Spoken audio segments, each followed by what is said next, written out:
This episode of Warp 5 is brought to you by Audible.com, offering more than 180,000 titles for smartphone, tablet, and desktop.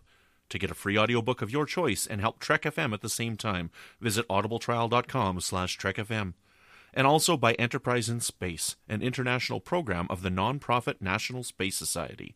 Find out how you can help science and education and become a virtual crew member aboard the NSS Enterprise Orbiter by visiting enterpriseinspace.org. And if you want to join in on the conversation and share your thoughts on this episode or any other, please join the Babel Conference, our listeners group on Facebook.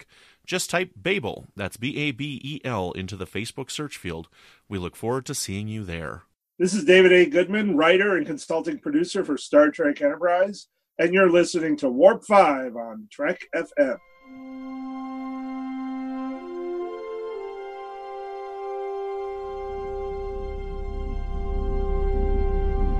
How we doing, Trip?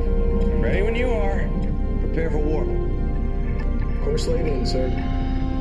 Request permission to get underway.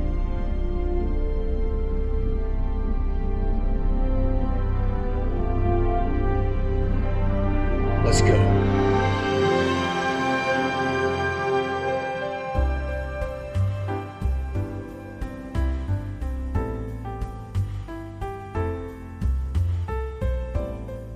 Welcome, Boomers, to another episode of Warp 5, Trek FM's dedicated Enterprise show. I'm your host, Floyd Dorsey, and I'm joined by the Trek FM man himself, Brandon-Shea Mutala. How you doing, Brandon? I tell you, I am doing terrible. My ship is all falling apart, it's being half destroyed, and it's off and it's adrift, but you know what? It looks amazing. Oh, yes. And you also have these insectoid babies that you have to take care of, right? Yeah, they're slimy and they squirt all over my face. And you have a letter that you have to write. So you can't forget about that. You've got homework, oh, man, right? Forgotten is such a great episode. Right. So, folks, if you haven't noticed that maybe with our hints here, we're actually going to be diving back into our Season 3 retrospective for Part 5 of the series. Season 3 is already thought of being as an intense season, but now we are at edge-of-your-seat type episodes here. Like, this block of episodes is just electric, if you ask me. So we're going to be discussing the episodes Hatchery, Azati Prime, Damage, and The Forgotten. You know what's awesome about The Forgotten? It's way better than Voyager's Unforgettable, because Unforgettable is forgettable, and The Forgotten is awesome. Zing to the Voyager. Oh, okay. Can't leave without one of those. All right. Very good. Honestly, when I mean, I'm not saying this as a pun. I actually forgot what The Forgotten was about. Shame. You know, because... Yeah, I know. I mean, I knew what Damage was. I knew what Azati Prime was. I knew what Hatchery was just by their names. And then when I was going back and watching this block, it's been about a year since I've seen them. I actually forgot what it was really about. And then when it started, I was like, oh, yes, Forgotten. Well, yes, it's the aftermath. It's the quiet aftermath. Well, watching this episode this time, I got a question for you. Do you watch Star Trek Continues? Yes. No, I haven't seen all of them, but I have seen some. Well, I'm terrible with names, but the person who plays the woman in The Forgotten, she's the same actress, Kipley Brown, that plays Crewman Smith on Star Trek Continues. Oh, okay. Yeah. Very good. Very good. I thought she did a really good job too, but I guess we can get into that later when we start breaking down the episodes. But yeah, I liked her exchange with Trip in her quarters. So we'll get to that a little bit later. But before we get to that, let's talk about some listener feedback on the last few episodes of Warp 5. Yeah, Floyd, you've been away, so we've had to stack it all up, so we got tons here. We got tons to talk about here. We got like an hour and a half of feedback to talk about before we get into the episode. No, I'm exaggerating slightly. It's its own show. Okay. So we had a lot of positive feedback on episode 122, which was our role-playing game episode. People really seemed to like that. And, just a reminder that we did completely, totally steal the idea from episode 100 of Earl Grey, and we got Philip to come back. But Dan Leckie says, an interesting concept for a podcast to tackle. Thanks for posting hosting. I applaud your ingenuity and look forward to listening to the podcast. By the way, what would you say is the closest Enterprise got to showing the viewers what the lower decks of the ship and what some of the less important crew members would be doing? I personally think maybe Strange New World or The Forgotten got quite close, but are there other contenders for that? And I couldn't think of anything else. I think that those are the two. I mean, we did see Crewman Cutler quite a few times throughout the run of the show. That's the person I was thinking of, and like her relationship with Phlox, you know, like walking down the hallway and just like, and in Dear Doctor, you know, like her interactions with Phlox. But yeah, that was the only thing I could think of also. And Ron Mars says, this was a truly inspired episode. Really enjoyed it. Out of the box thinking. Thanks very much, Ron. Glad you enjoyed it. And Prescott Harden says, you all need to do this like once a month or every 3 to 4 episodes. It was awesome and very fun to listen to as a 36-year veteran of role-playing games. You know, I haven't played a lot of role-playing games. I think I said this in the episode. I haven't played a lot of them. I've played like 1 or 2 in my life. And I think, Floyd, you're the same way, that you hadn't played a lot. But it was I hadn't played not one. That was the first time I'd ever played ever. You know, and I have to say that my boys thought that was the funniest thing ever to listen to. They thought that was so funny and just neat. So, yeah, it was a lot of fun. Right on. Well, do you want to read what Marcia Pratt has to say? So Marcia Pratt responded on episode 123, which is our Stump the Geeks episode, but that was also the last episode where we did feedback. That was the last time, yes. And we read the feedback on Bound, and we talked a bit about it, and so that generated some more feedback from Marcia Pratt on our Bound commentary. Do you want to read it, or do you want me to? Sure, I will. So Marcia says that regarding the Orions, I see them as women using their sexuality to manipulate and control men, and the pheromones are just an added alien trait. Their pheromones don't affect everyone nor every species in the same way. As a mother, if the sisters came at my hypothetical son, it wouldn't be their sexuality or pheromones I would have a problem with. It would be their intent to manipulate and control my hypothetical son. For me, an example of date rape would be Regine. And that's a good point. Under her influence, she would physically violate you, and you wouldn't know nor remember what happened to you. Her influence appears to affect more people than the Orion's pheromones. If Regine came at my daughter, she would be in grave danger or of physical harm. I'm trying to assess the situation as a mother, because as a mother, I'm more sensitive and protective to threats against my real or hypothetical child than I would be if it were against myself. I'm also trying to assess the situation as a rape victim via my dad, but I can see that if someone was raped under the influence of a drug, they would be more sensitive to any kind of chemical influence and therefore more objectionable to the Orion's use of pheromones to control people. Well, first of all, Marcia, we just want to thank you for being open and honest via the message that you sent to us. I mean, it's not an easy thing to talk about any sexual assault in your past, but we've been trying to address that here on Warp 5. Like 2 episodes ago, we talked about it a little bit more in depth when we talked about our Precious Cargo and Perfect Mate comparison. And as of today, we actually we're recording this on December 6th, and Time released their cover for Person of the Year, and it was the people that spoke out this year. They had multiple people on their cover, and it was basically the Me Too hashtag, which was and all the people that spoke out as a part of that was their Person of the Year. So that's the day that we're talking about this here. But yeah, I understand what you're saying, and I'm glad that this episode has continued to have a discussion and an effect on people. And honestly, Floyd and I, we didn't plan on that. I mean, I'm glad that it has, because we were supposed to record with David Goodman that night, but it fell through, so we just randomly were like, let's just do Bound for a commentary. And we had a lot to say during the episode, a lot more than I thought we would have to say, and I think it's turned out to be a good discussion, and it's helped me see things through other people's eyes, and I think it's helped other people see how we saw the episode. So Yes. Thank you so much, Marcia, for your comment there. And yeah, this keeping the discussion going and opening up other thoughts and other avenues is what keeps the series fresh for me. That's for sure. Mm-hmm. Episode 124 was our Essential Enterprise Part 4, and Dave Killery said, great conversation. You guys mentioned Shran's statement about no help from the Vulcans in The Expanse. I believe it was because they were terrified to return. Thanks for the great show. Now, this topic itself generated quite a bit of discussion, and Marcia Pratt also said, in Season 2, Episode 26, The Expanse, Saval shows Archer, T'Pol, and Admiral Forrest a transmission from one of their ships that was in the Expanse. The transmission shows the crew attacking and killing each other. That's their reason for not sending a ship with Archer. As for T'Pol, the High Command didn't give her much choice. It was either return to Vulcan or immediate dismissal. And Dave Killery came back with another comment, said, when logic fails the Vulcans, they should run away. The immunity syndrome, another Vulcan crew was destroyed due to the illogical situation they could not cope with. And then I had responded on Facebook. I said, you know what? The Vulcans in Enterprise keep telling the humans that they're not ready to be in space because they can't handle what's out there.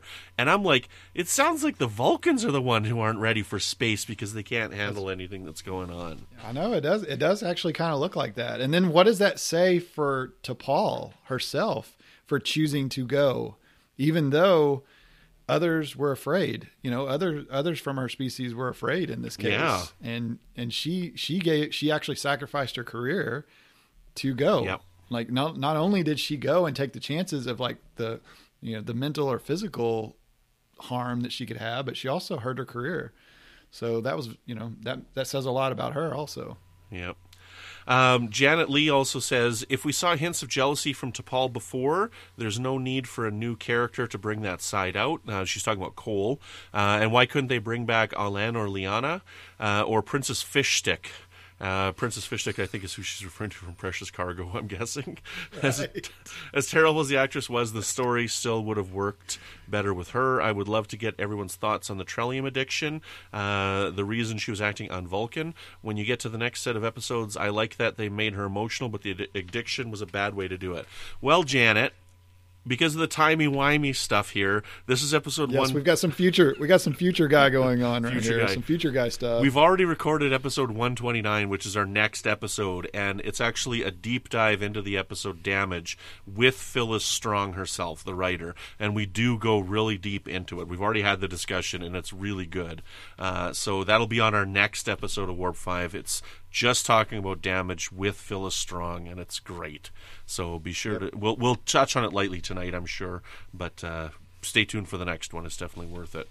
All right, so for Warp 5 125, Essential Enterprise Season 1, Janet Lee commented that the rest of the breaking the ice wasn't a throwaway. So she's making a case for breaking the ice. She said the arranged marriage B-plot was the beginning of Trip and T'Pol's friendship.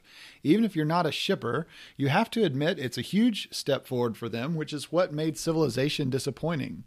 By having him not trust her, it seemed to erase whatever progress Trip made. I loved T'Pol for explaining the situation calmly, not talking to him like he was a crazy human. So thank you so much for that, Janet. Yeah, so we kept breaking the ice in, but Brandy had thought that the rest of the episode might be a throwaway. Now, they got into a discussion on this relationship on the Babel Conference, so if you want a bit more on Brandy's response to that, simply go to the Babel Conference for that. So Amy Nelson, who's my co-host over on The Edge, and she's co-host of Earl Grey, says, I just got around to listening, and you guys did a great job. So fun to listen, and I, for one, pretty much agree with your essential picks for the season. You really had a fun time discussing each episode, and I appreciate the way that you didn't let your opinions on the episode, whether or not you liked it or not, influence whether or not it was kept. Well done. Justin Oser, co-host of Earl Grey, said, really enjoying the episode. As you were discussing Detained, I thought of another reason that it's essential. I think Archer's experience in the episode allows him much later on in late season 3 to trust and make alliances with some of the Xindi. Mm-hmm, that's a good point. That's interesting. Yeah, because Detained's the one where he's in that camp with the Suliban. It's one of my favorite episodes of the whole series. I love that episode so much. And listener Matthew Bell says, great discussion. Glad you got the whole season done in one podcast. Still not sure I would have included Dear Doctor, though. Putting aside the botch job it did on Evolution, I think there are better episodes out there where Archer learns the benefit of not interfering in other cultures. And then there was a bit more back and forth with Brandy and him and I as well, where we talked a little bit more in depth as to some of the options that he thought might be better choices for Prime Directive episodes. We decided to keep Dear Doctor. But yeah, that was a lot of fun, and we're going to continue on with that later on. We'll keep doing our Essential Enterprise episodes. That was a fun one. I definitely enjoyed it. So very good. All right, so just to get on with the show here, so to speak. We're getting into that season 3 retrospective. So to help Brandon-Shea and I dig into these episodes, we have a returning guest and a brand new guest. So Brandon, let's go ahead and bring in Patrick and Michael to the NX-01 on Warp 5 here. And to help Brandon-Shea and I dig into these episodes, we have a new guest to Warp 5.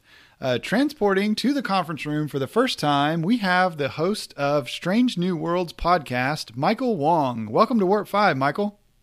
Thanks for having me. All right.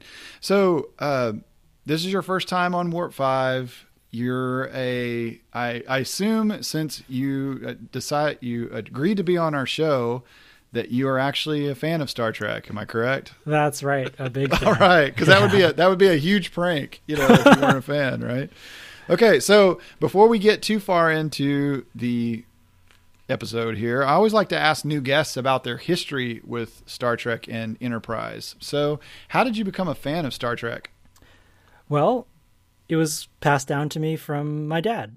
He watched the original series when he was young, and I remember being like 4 or 5 years old and stumbling into the television room, and there was an episode of The Next Generation on, and I just got hooked from that moment. I remember staring at this weirdly pale, metallic-faced guy, and I just couldn't stop watching him. And so I first fell in love with Star Trek by watching Brent Spiner play Data, and it ended up being the episode called Masks, which I later learned is not always considered TNG's best hour. I love Masks.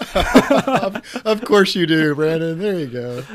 So yeah, it was only going to get better from there. But yeah, no, that performance, just for some reason, I just couldn't stop watching. And I was like, this is so cool. What is this show about? And my dad said, it's about a group of people who go out and explore outer space. And I didn't really understand what that meant when I was 5 years old, but I was just like, okay, sure, that sounds great. Let's watch another episode. And it ended up that I really liked this show. And, Star Trek has meant so much to me over the years. I went into my first day of kindergarten, of course, not knowing anyone, and bonded with my best friend since the first day of kindergarten over a mutual love for Star Trek. So it's just so crazy that actually happened, and that Star Trek has been with me throughout all the years. I grew up watching Voyager, and I was about 10 going on 11 when Enterprise came out, and I thought, this is going to be it. This is going to be my show. I'm going to watch it from the beginning all the way through the end. And I did. So I also grew up in my early teenage years watching Star Trek Enterprise. Very good. So who is your favorite Enterprise character? That is definitely Dr. Phlox. I really love Dr. Phlox. Yeah, I guess being sort of a weird, nerdy scientist, I often identify with the outsider character on Star Trek. So in Voyager, that was definitely the Doctor, and on Enterprise, it's sort of like, is it T'Pol or is it Dr. Phlox? And I just found that for some reason, Dr. Phlox's quirkiness and his love for his animals just really stuck with me. And I love that aspect of him, how he brings an element of humor, but then also an element of seriousness, because a lot of moral dilemmas and ethical dilemmas get told through his perspective. And I think we'll see that a little bit in the couple of episodes that we'll discuss today. Mm-hmm. Yes, definitely. Yeah, my favorite bounces around. It just depends on what I'm feeling when I'm watching it. But yeah, Dr. Phlox is always right up there.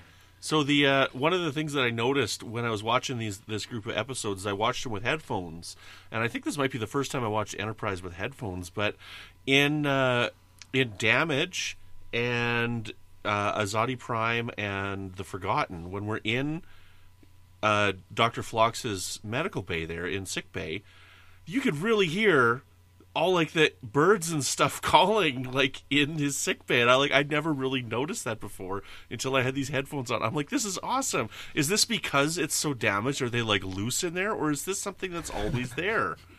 I never noticed it before. That's a good one. Yeah, I was actually watching these episodes on my phone with my earbuds in, and yeah, you can hear them. You can hear like the murmuring and things going on in the background. Cheap. I've never noticed before. Have you guys noticed? Is this a common thing? Like, are there always these noises, or was it just these ones? I've never noticed. I don't know. I did notice it this time, so that I just wonder if it was just that particular episode. You know, like everything is maybe agitated or something. I don't know. Now that makes me want to go back and rewatch the episodes, all the episodes again with headphones on, right? At least the sick bay ones.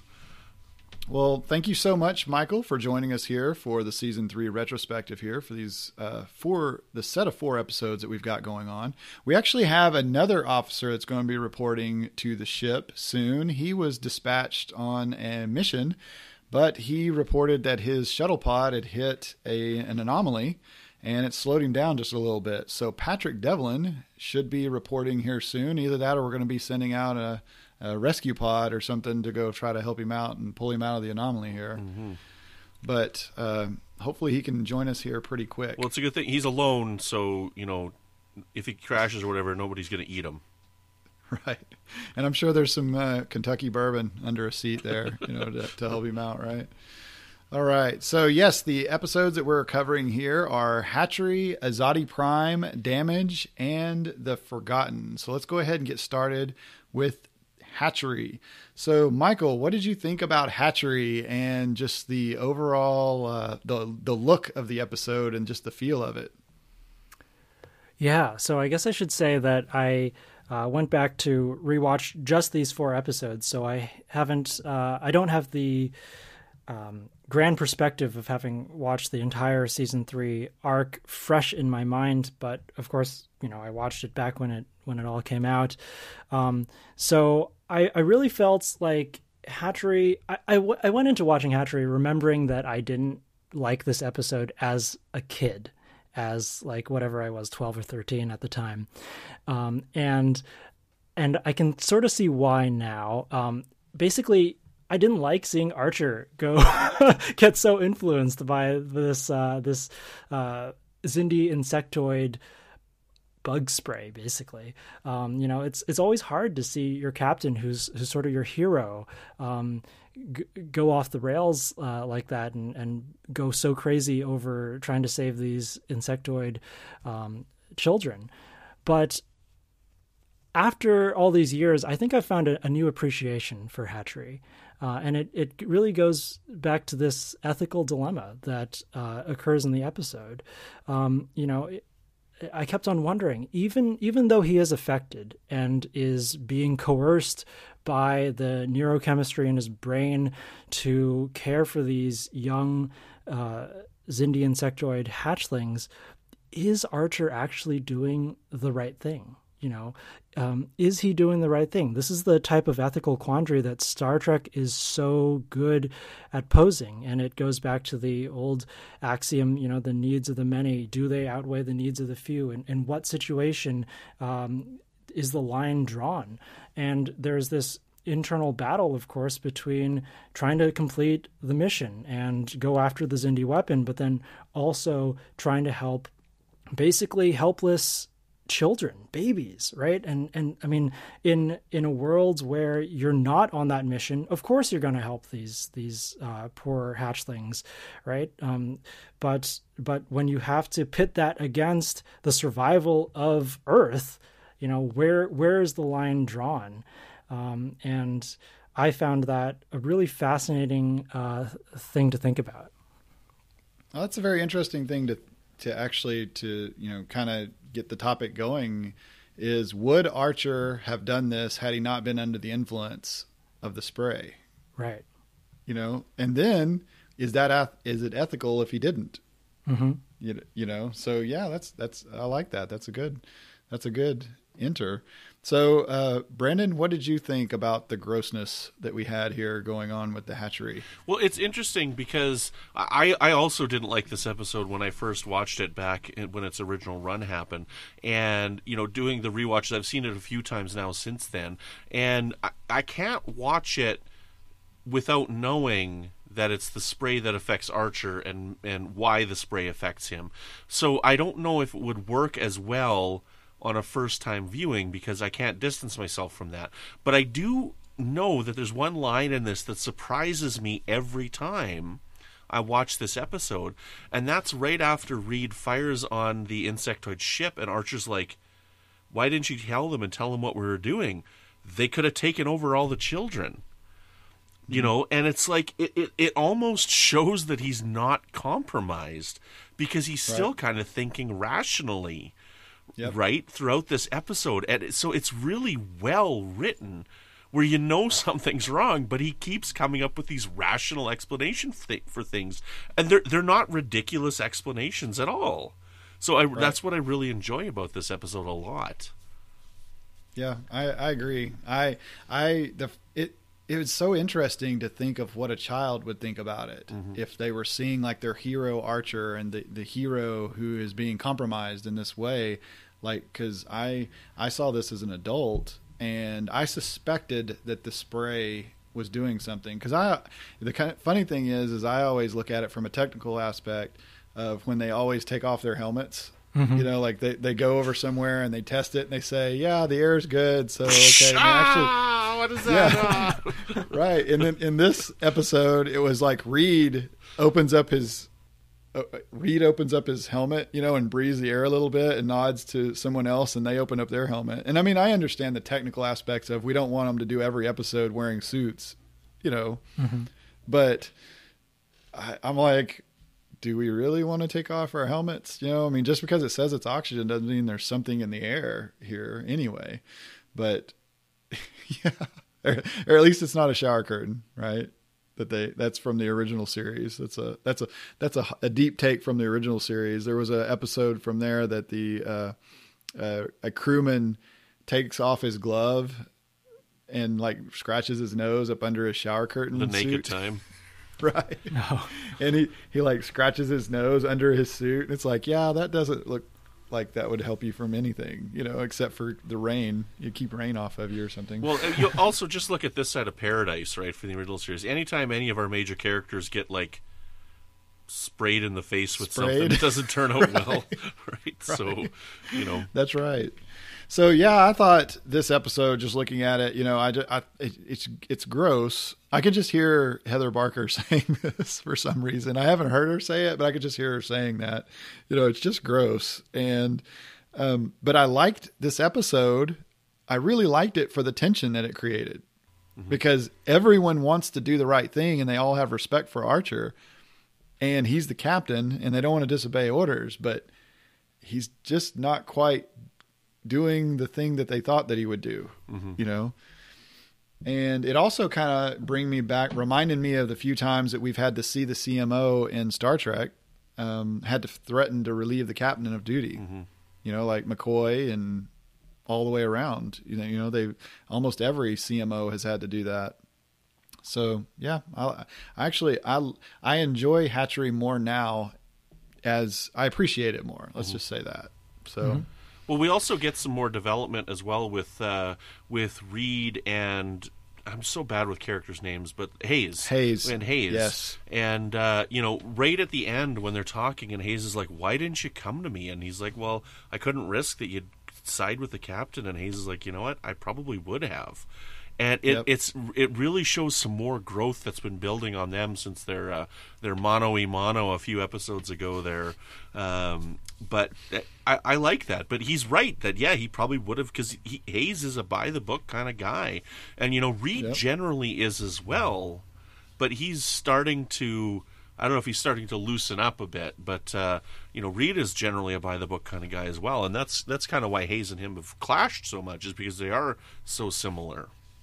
Oh, that is true. Actually, you think about it, Reed starts out in season 1 as being a by-the-book guy. Like, I wonder how Reed would react if this had happened in season 1. would he have been helping Hayes to protect the ship, and protect the captain no matter what? I thought it was interesting, though, the scene in the shuttle bay, when Phlox and Tucker are there and they're kind of threatening him, Archer, with relieving him of duty. And Phlox could have done it, but instead they hesitated, and Archer turns and tells the Mako, like, hey, I've already put in like 2 senior officers, and put them in their cabins already today. And then those 2 turn around and walk away. I almost feel like if they were convicted enough to go to Archer, to threaten this, that Phlox probably wouldn't step down. I don't know. What do you guys think about that? I think Phlox needed his scans first, and that's okay. He was like hiding his tricorder in his pocket, right? Those deep pockets of his medical robes, and he needed proof that Archer was actually somehow going crazy, and right. So he just needed his proof. He needed his data. Mm-hmm. Right. I don't know though if I'd have come in like threatening him and getting my data, I would have been, like kind of trying to win him over, and get my data and then come back, with it instead of playing my hand a little soon. Mm-hmm. But, did you all scan him while he's aggravated? Look at look how upset he is. We got to relieve him of duty. Look at his blood pressure. Right. Yeah. So did you all have anything else that you wanted to add on Hatchery?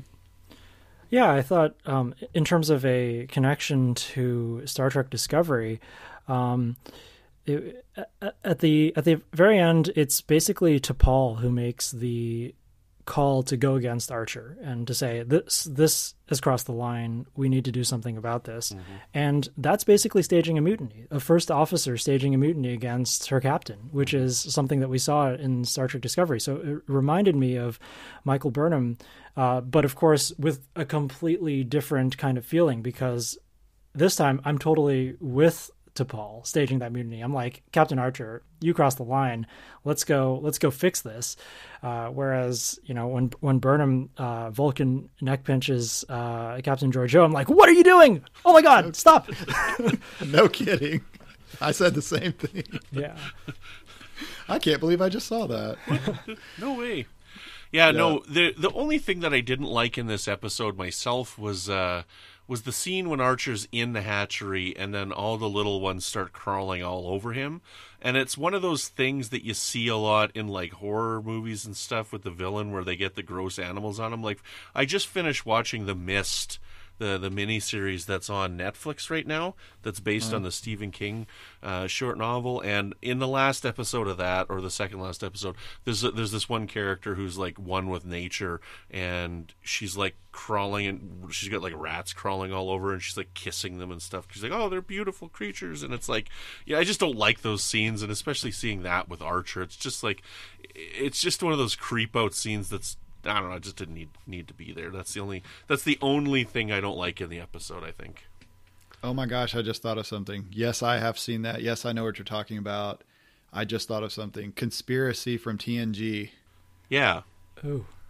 That's awesome in that one, because that's creepy, and it's because Conspiracy is perfect. Michael, Conspiracy is my favorite TNG episode.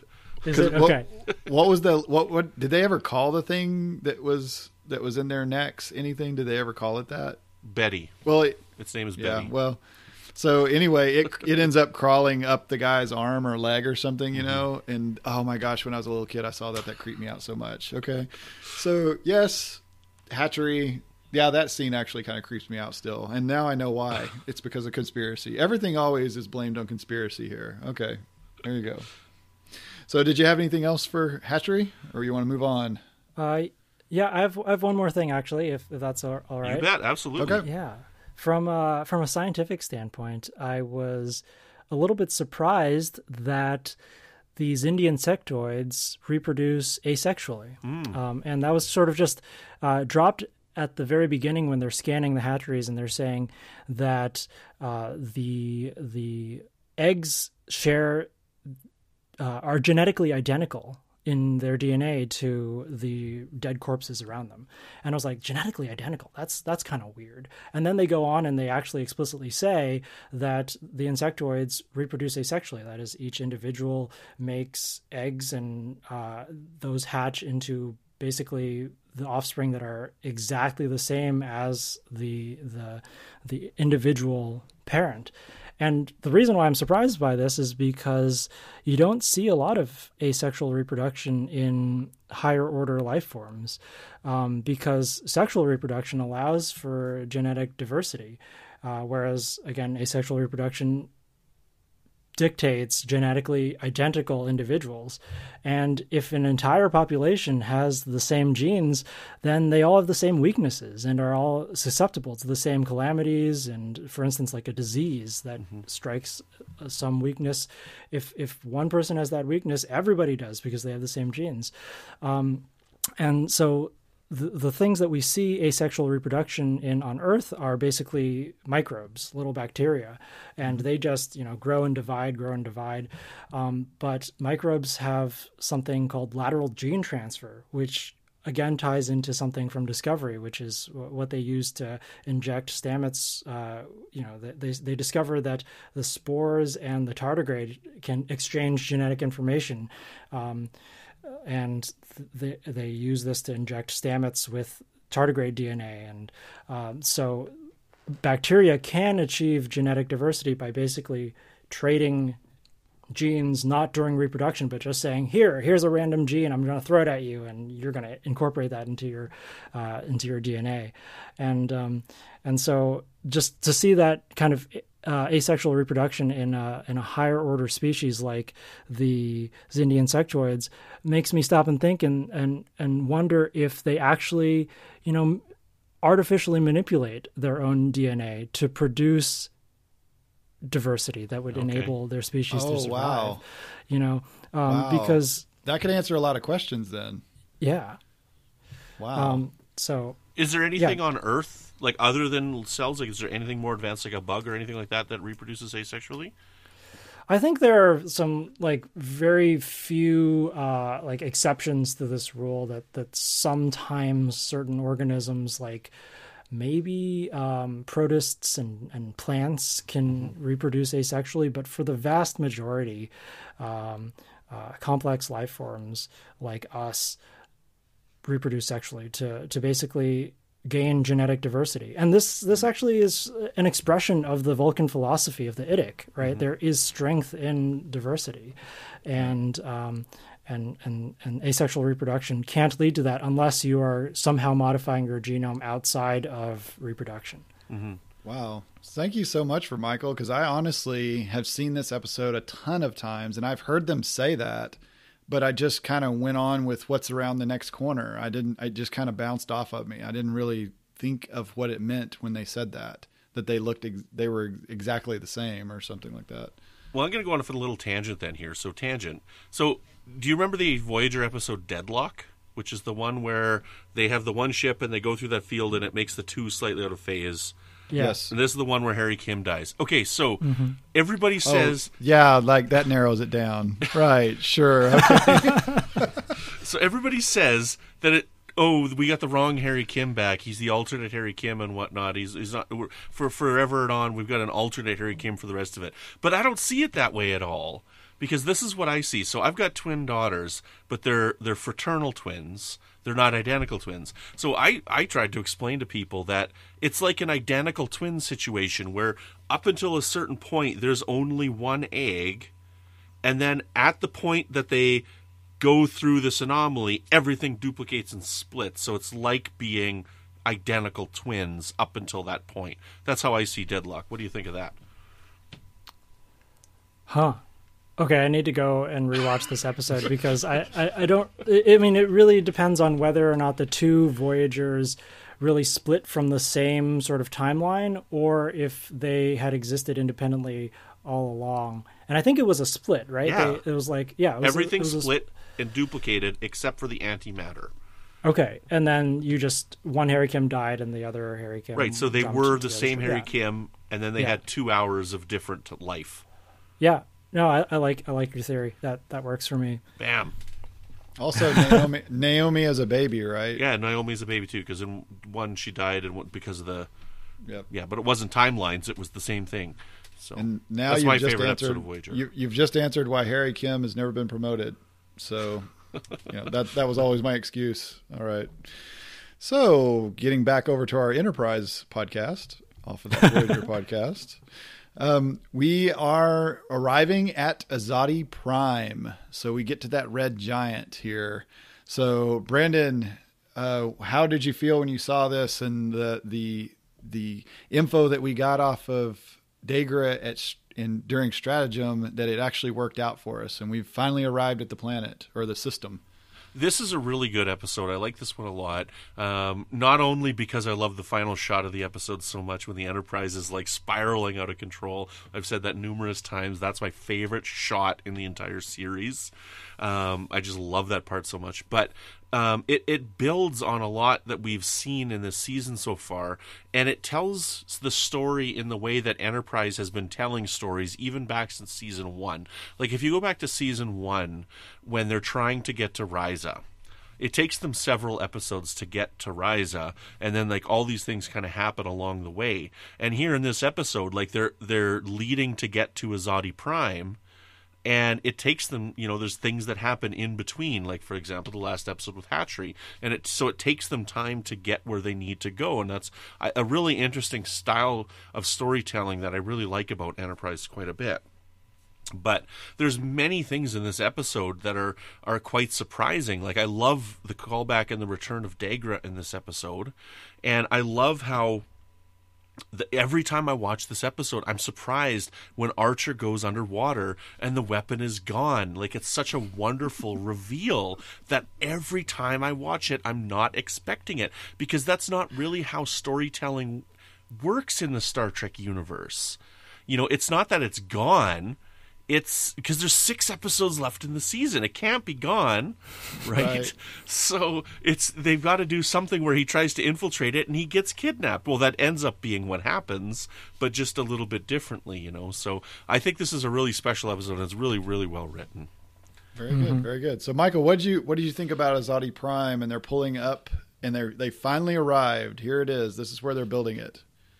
Yeah, this is one of my favorite episodes of Enterprise for sure. And let's see, there's some really, really great quotes in this episode as well. So I really love I've got a lot. When Jannar, the Xindi sloth, says, someone once said that dealing with reptilians is like bargaining with the sun. You make no progress and you come away burned. Right. I was like, that's some epic poetry right there. Yes. This episode's very quotable. Yeah.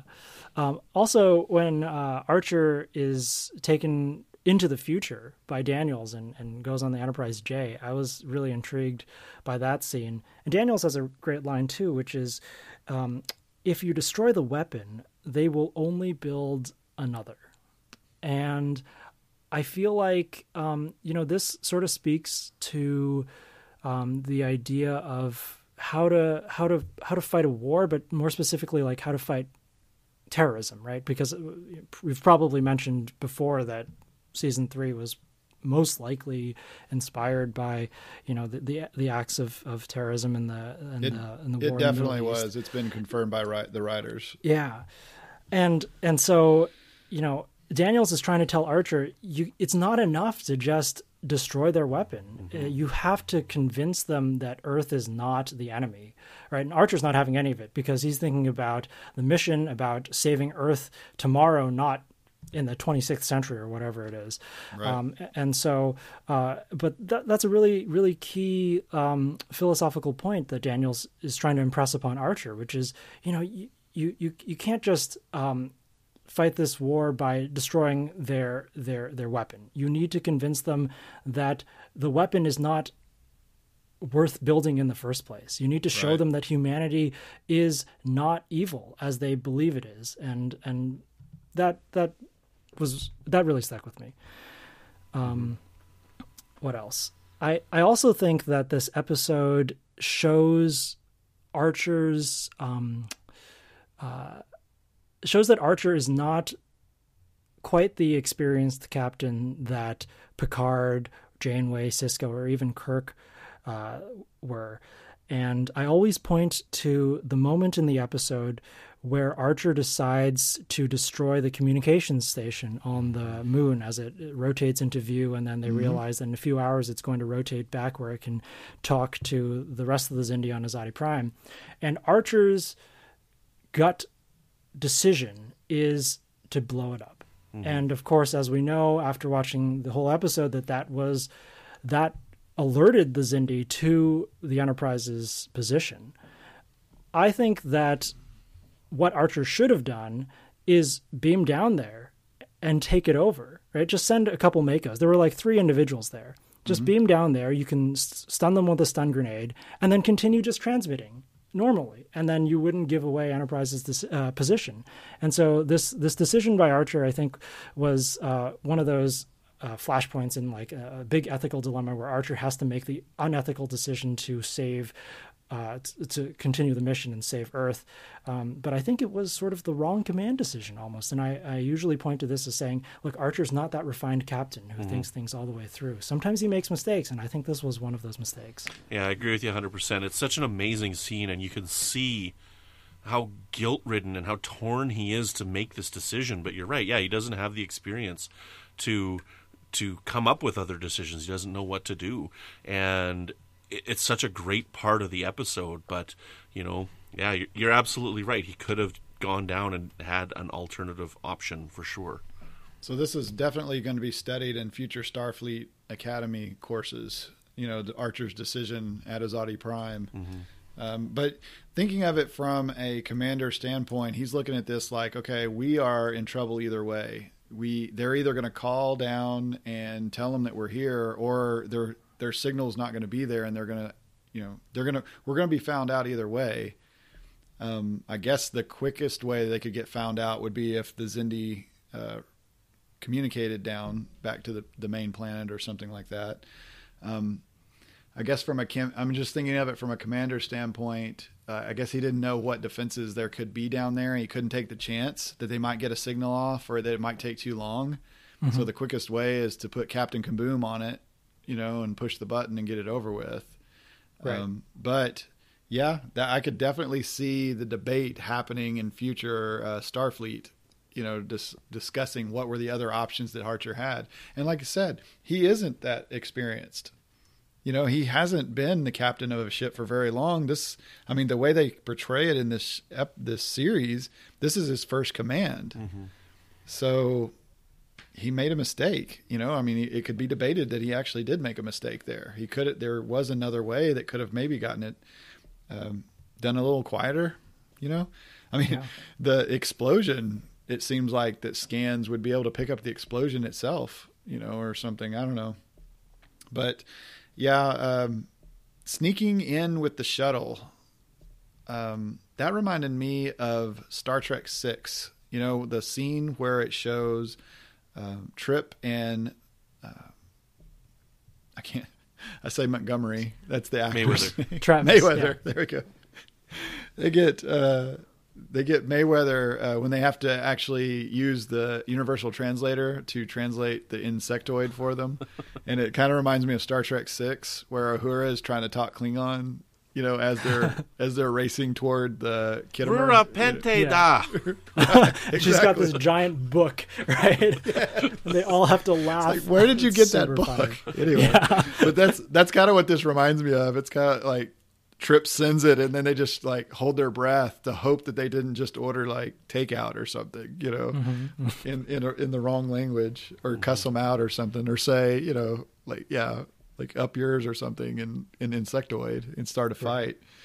But yeah, I thought that was pretty funny. Well, getting back to that, man, that just shows how talented Hoshi is. Oh yes, at what she does. Like the fact that she can communicate in this insectoid language and like have a little device that can communicate for her. Like that's pretty amazing. Okay, so do you think Hoshi should have been on the mission? No. Because she doesn't know how to like run the ship and stuff, right? Well, no, was there only room for 2? Because I'm pretty sure they could fit Hoshi on there too. We got to give Hoshi some more things to do here. And what if the universal communicator had went down? You know, she couldn't make those sounds out of her throat. Like, she wouldn't have been able to make those sounds for sure. Okay, but you know, that's why they actually brought Hoshi along on the season 1 episode, I believe, when Civilization, when they actually that was like their first dress up and let's go down here and get amongst the people. They had Hoshi down there just in case the universal translator messed up. So I don't know. I was just thinking of that because we haven't seen Linda Park that much at this point in the season, and she is doing some important things, but she doesn't get that much to do. You know, that could have been something maybe she could have done. It'd been awesome if Hoshi broke out some homemade insectoid sounds, or something. Okay, so Michael mentioned Daniels, that we had Daniels coming in here. So I thought it would be so disorienting for Archer to suddenly appear somewhere else. So what did that surprise you all when he just suddenly appears, like he goes through a door and he ends up somewhere else? You know, like when you were watching this again? Yeah, it was well done. It took me by surprise. I didn't remember that was part of this episode, actually. And I was like, oh yeah, Enterprise J. That's awesome. So what do you think about the Enterprise J, Michael? Well, we don't really get to see very much of it. We get sort of a schematic of it on the wall.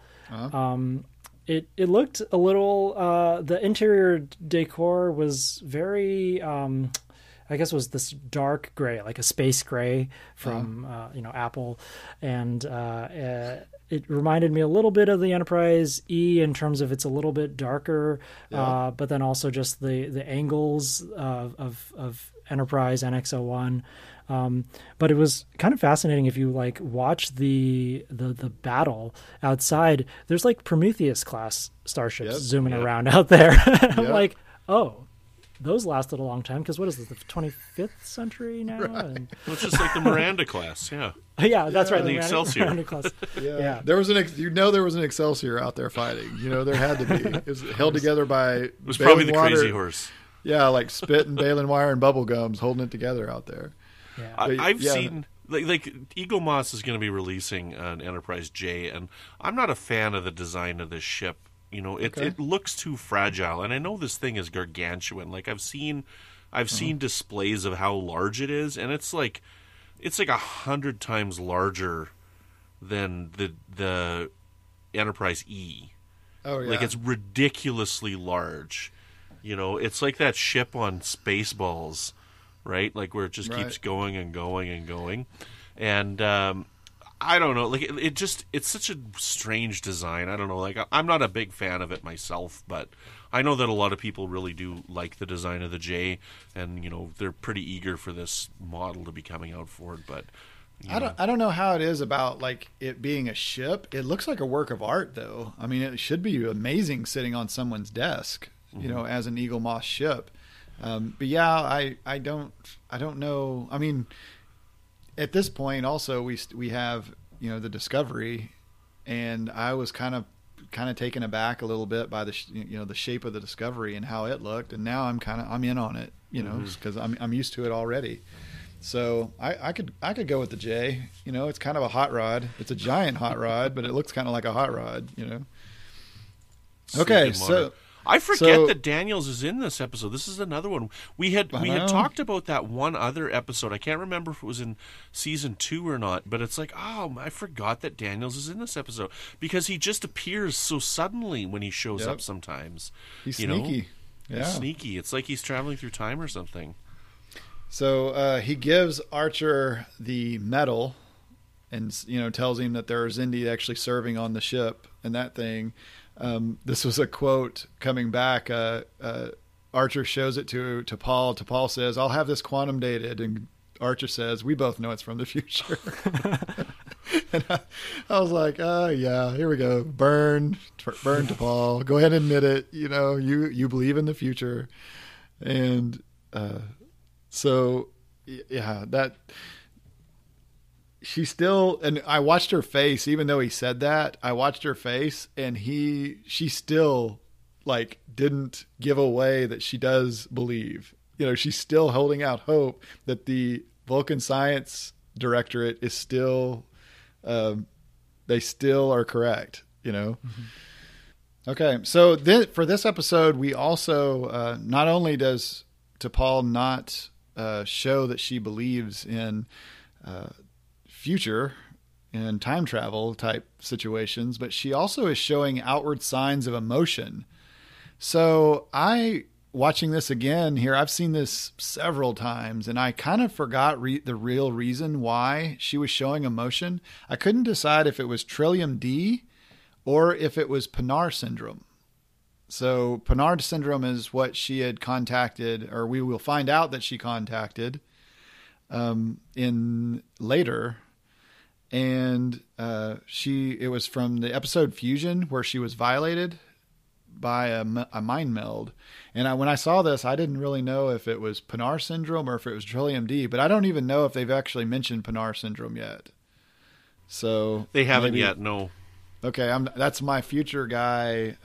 Daniel's telling me things I shouldn't be repeating, I guess, yet, as far as the timeline Spoilers goes. For later on. Right. So what were you thinking when you saw T'Pol giving us this emotion from a Vulcan, Michael? It was really interesting, especially when she says the line, "I don't want you to die," to Archer when he decides that he was going to fly the sole suicide mission to go destroy this weapon.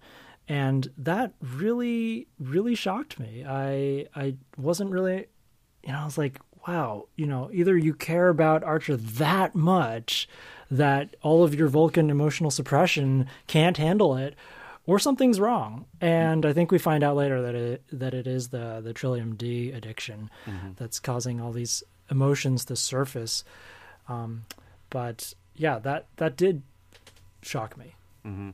Yeah, and the Trillium D is, well, in hindsight, now that we know that it's coming, it explains some of the things she had in previous episodes as well, like Ian Harbinger when she's basically throws herself on Trip at the end of the episode, right? Because Amanda Cole's been, getting in her way and whatnot. And so we boil it down to the Trillium D addiction is starting to get a little bit out of control, I think. Mm-hmm. So Degra becomes a very interesting character. I mean, I already thought he was interesting because he is the guy who is building the weapon, and they got some information about him that he's a family man from when they secretly interrogated him in stratagem. So it seems like Degra is looking for an excuse not to do this. Like he's thinking like how many children were lost when the probe attacked Earth, and I thought that was very interesting how Degra is. He's just looking for an excuse not to do this. What do you think about that, Brandon? Well, it's interesting that they bring him back because, they've already developed a friendship with Archer in stratagem. It kind of blew up at the end of the episode. They had to wipe his memory. But because they had that friendship in that episode, Archer's able to build on it and gain Degra's trust rather rapidly in this episode, which is what's needed. Yep. Right? So it's really interesting, and I think Degra really becomes an interesting character in stratagem, and this just builds upon that character. And I like Degra. I think he's a great character, and it's interesting to see, what happens in this episode and the choices that Degra makes, and as well as later on, and yeah, I like it. I think it's a wonderful plot development for this character. Yep. So, Michael, what do you think about Degra and his a crack in his armor? It seems. Yeah, it seems like we are getting to see the softer side of him, because he thinks about the children that his initial prototype weapon killed. He also thinks about his own descendants, his own children, and wonders how they'll remember him and his generation of Xindi. And so definitely he's having second thoughts about this. And I think that Archer plays into that when Archer gets captured and has that finally wins that conversation with Degra one-on-one. Yep. So I watched this episode, and now I always really liked Tucker Smallwood's character, and he was never named, but I always saw him as maybe being Degra's boss in this, But Tucker, his character plays a very good devil's advocate, I think. Mm-hmm. So one line that Tucker has in this is, "The council is fracturing. We need to remember who the real enemy is." And that actually will be repeated later by the sphere builders. Working ahead, you need to remember who you're supposed to be, who's the enemy. You need to remember who you're fighting here. Also, there was an exchange between Degra and Tucker. Degra said, "Quantum dating confirms it's from the future," and Tucker said, "That still doesn't prove he's telling the truth." So I thought that was very interesting. I'm thinking like, yeah, that's true. You aren't convincing me yet. From their standpoint. Also, the arboreal does the same thing later. I don't remember what his name was, but he is hard to convince, because any of this could be the. I guess that actually happens in the Forgotten, but any of this could just be made up. It doesn't actually, just because it's true doesn't mean what you're saying that it means that this is true, or what all is happening here. I wonder if these are the two that if that's the one where in our interview that we did with Tucker Smallwood, where he said, "Oh, one is Deepak and one's Chopra." I don't know. That's the names that they gave themselves for their characters. Right. I think that's him. Yeah. So, which one was he? I can't remember. I think that Tucker Smallwood was Chopra, and the other guy was Deepak. Okay. I think is what he said in the interview. I don't remember though. Yep. So we have the sleeve pocket always getting pulled in there, because when Archer's being interrogated, or when Degra is talking to him, he mentions that it's in my pocket. The metal's in my pocket. I knew they were going for the sleeve pocket. I always like it when they use the sleeve pocket. Yeah, those Enterprise uniforms are so cool because of all the pockets. Yes, and Archer always keeps his communicator in his sleeve pocket. So I always say like sleeve pocket for the win, on that, because nice. Because Kirk couldn't do that. Picard can't do that. Yeah. Only Archer can do that. All right, next time I play an Enterprise drinking game, sleeve pocket will be one of them. Right. Yes. Okay, so just getting on to like Tucker, he just stood out in this episode. So Archer in the interrogation area, or when he was talking to him, he said, "Let me speak to the council of this council of yours, present my case." And Degra said, "Some of the council members would sooner execute you," which I agree. And Archer, then let me change their minds, or help me change their minds. And Tucker comes back with, "You haven't changed ours." And I'm just like, yes, Tucker just still playing it cool like that. Yes. He's such an awesome actor. I love him. Yes. And the episode actually ended with the Enterprise getting pummeled. That was what I had in my notes. You like that? I love that so much, because there's 6 episodes left, and they're just getting the snot beaten out of them. Yes. And it looks so awesome when they're just kind of upside down and floating away, like out of control. Oh, somebody, when I said that once, they're like, but she's our hero ship. She's the Enterprise. How can you like seeing her beat up like this? And it's like, it's such a powerful moment, right, that they are in deep, deep trouble. And that's what makes it so amazing. It's a great battle sequence. It's really, really well done. Yes. And they're very far from home, and they're all by themselves. And like, there's no one it's even close to ever coming and helping them, or at least that's the way it looks. And this is, go ahead. Oh, go ahead. I was thinking I would even maybe take a chance with the repair station, that automated repair station at this point. The one that tries to steal people. Just make sure everybody keeps an eye on everybody, back to back. The Roxanne Dawson station. Right. Mm-hmm. What were you going to say there, Mike? Yeah, this is just what you dream about. This is what you've been waiting for all season long, for really the Enterprise to just get beat up and being held together by spit and baling wire, as Trip will say in the next episode, and how our characters will fight through basically the impossible and accomplish their mission, right? Because this is the great part about serialized storytelling, is that you can totally just beat up the ship and then have that be a consequence for the rest of the season. Whereas in, like Voyager's on this epic journey home, but every single episode almost it just resets and the ship is fine at the beginning. Yep. And so I really loved this season 3 story arc for the fact that, you got to deal with the fact that you're running out of antimatter. You need to steal a warp coil or something because you don't have it. You can't just go back to Starbase, yep. right?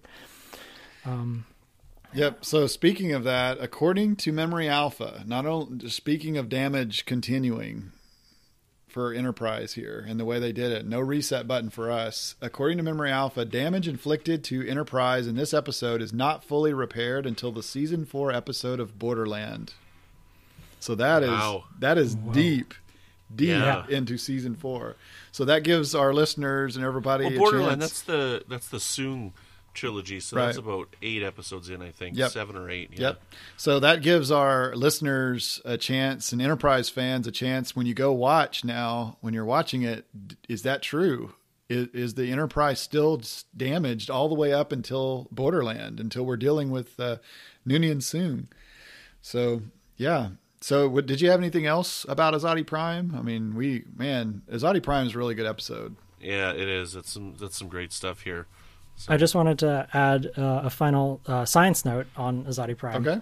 which is that it's often referenced in this episode and previous ones that Azati Prime is a habitable world orbiting a red giant star. Uh-huh. And that's super interesting to me because a red giant star is a dying star. It's a very late stage star. It's super old. It's what our own sun will turn into in about 5 billion years as it runs out of hydrogen in its core. It'll start to puff up and get really red and really luminous. And eventually it's going to eat Earth and make Earth uninhabitable.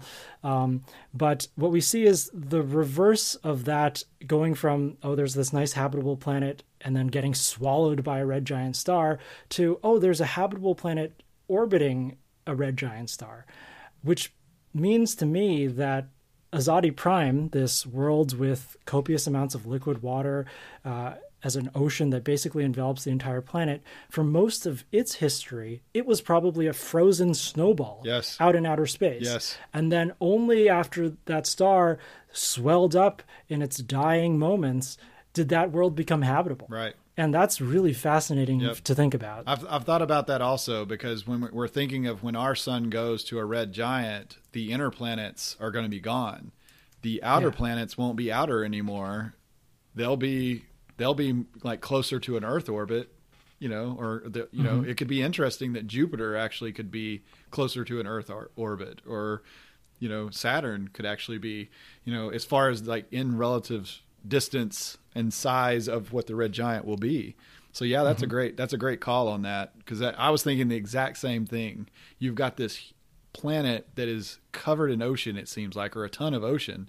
It was frozen water, a million years ago, or however long that it took for it to happen. So that's a great call on that. All right, so let's go ahead and move on to damage.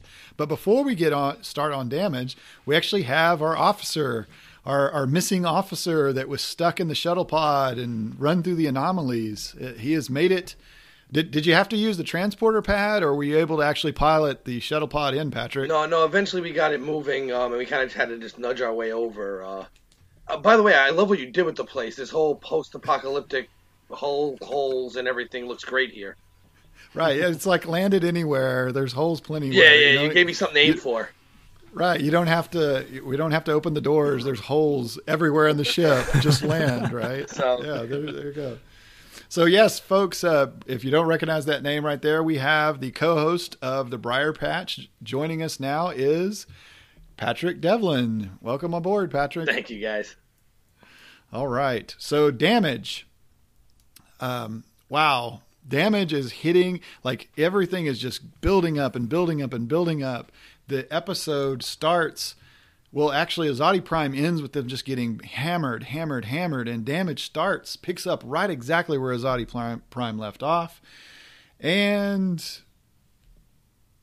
here we go. We're getting into this thing. So Damage, Patrick, what do you like about Damage, or what do you think about Damage? Well, I love the episode. It's probably the best episode of the series, in my opinion, because so much happens in it.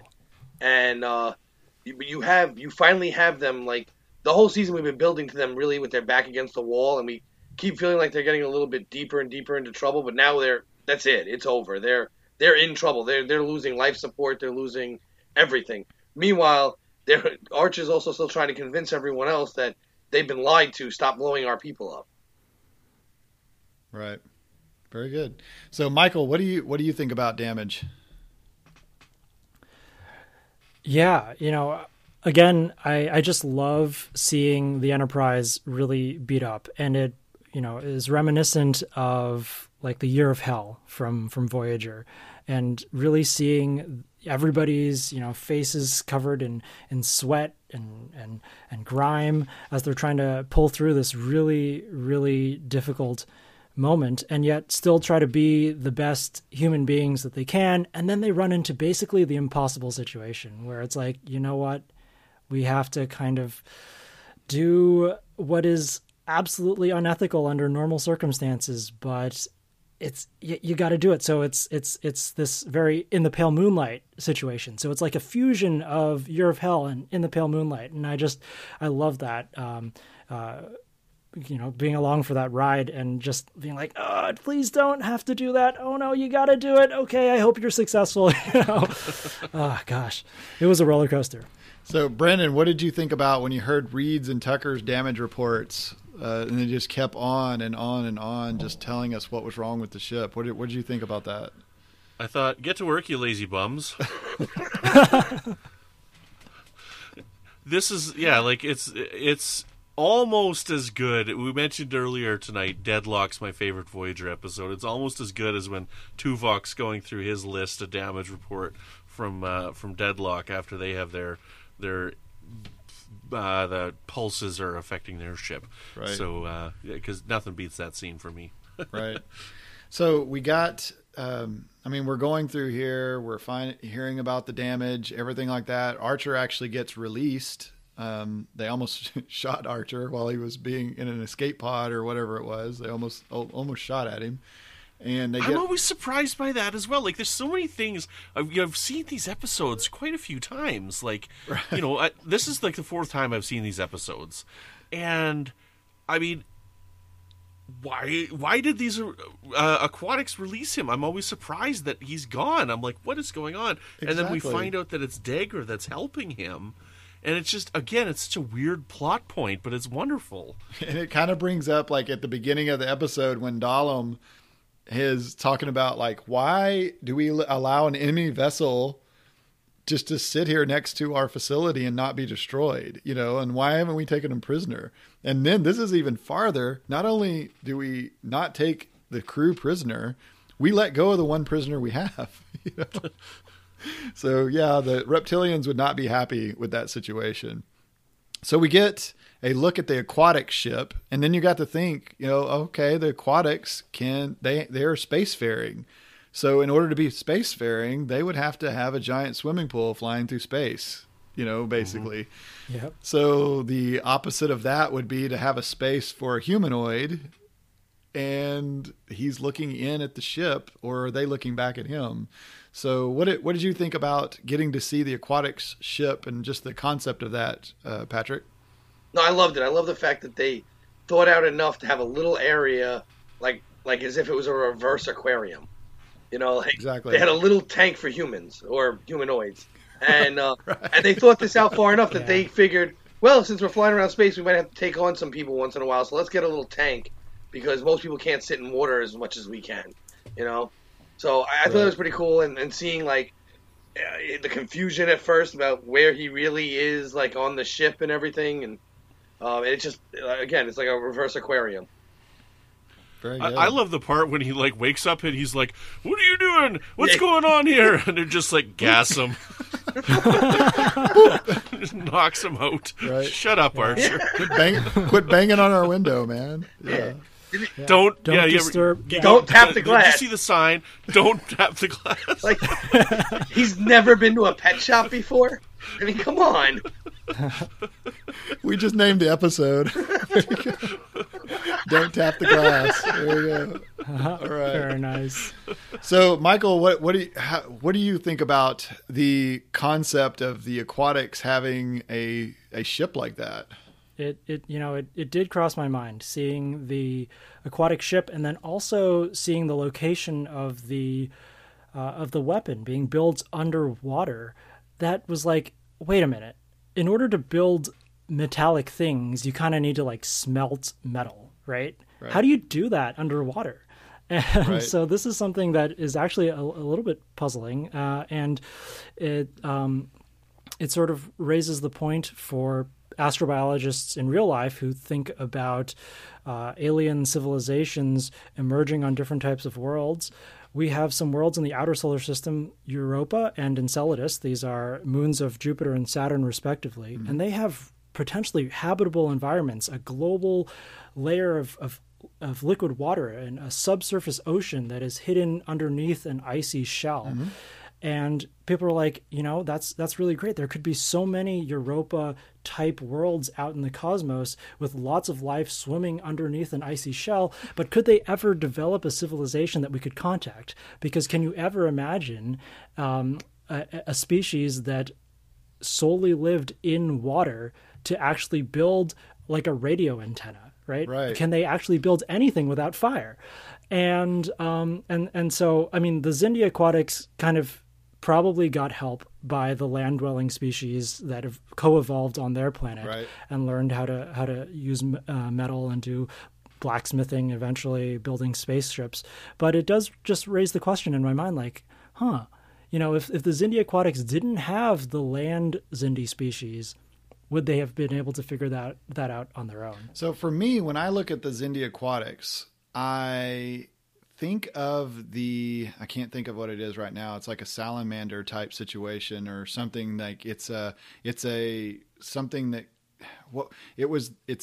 it's the reptile or the fish. I can't remember how it's actually categorized, but it can change ponds or it can change water spaces by traveling across water because it can actually breathe air, or it can its gills or something or it I can't remember now what it is. Now that you're mentioning it, I mean, they actually kind of look like that.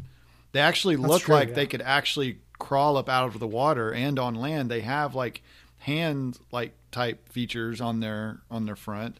So, is it a salamander? Is that what I'm thinking of? Is that it's like an amphibian, right? Something that lives in the water and on land. But it looks kind of like a fish. Like the back half of it kind of looks fishish, but it can actually drag itself or across land. And then it has like gills and lungs or something. There's something like that. There was something going on. Maybe I'm just making it up. Maybe that's just sci-fi, But hey.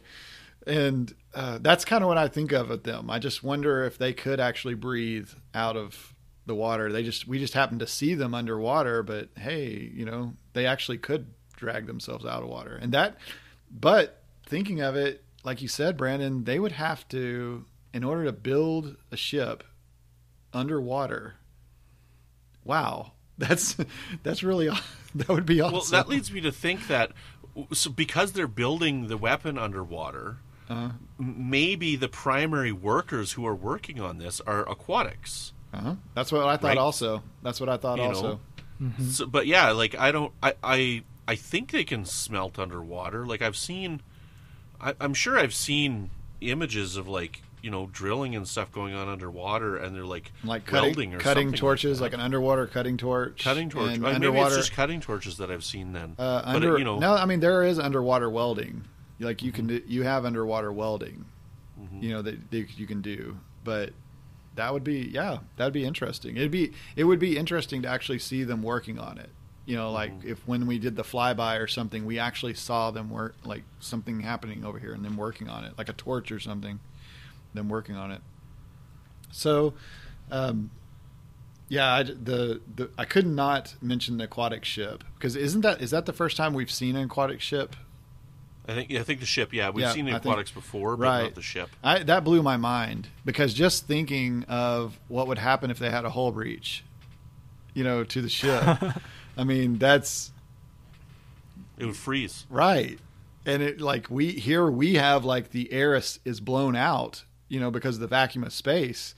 They would actually freeze. Their water would freeze, or their liquid, or I guess it's water, but they would freeze. So that would be interesting. I mean, we actually get to see that way later in the season, but see what it would look like for an aquatic ship to actually be destroyed.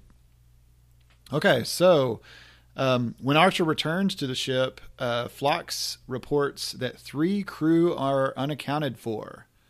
So, trivia question there. Did anyone know where the 3 crewmen went? It was in Azati Prime. We saw them blow out. Like, there was a shot at the top, and you see the bodies come out. Yep. So actually, it's shown during the prologue for this episode when they're showing, like last time on Star Trek Enterprise. It actually shows the hull breach and 3 bodies fly out.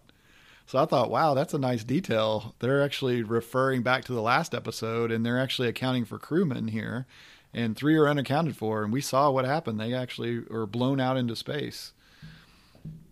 And we have Casey Biggs shows up just in time. So Damar gets there. So Michael, what did you think about Archer's decision?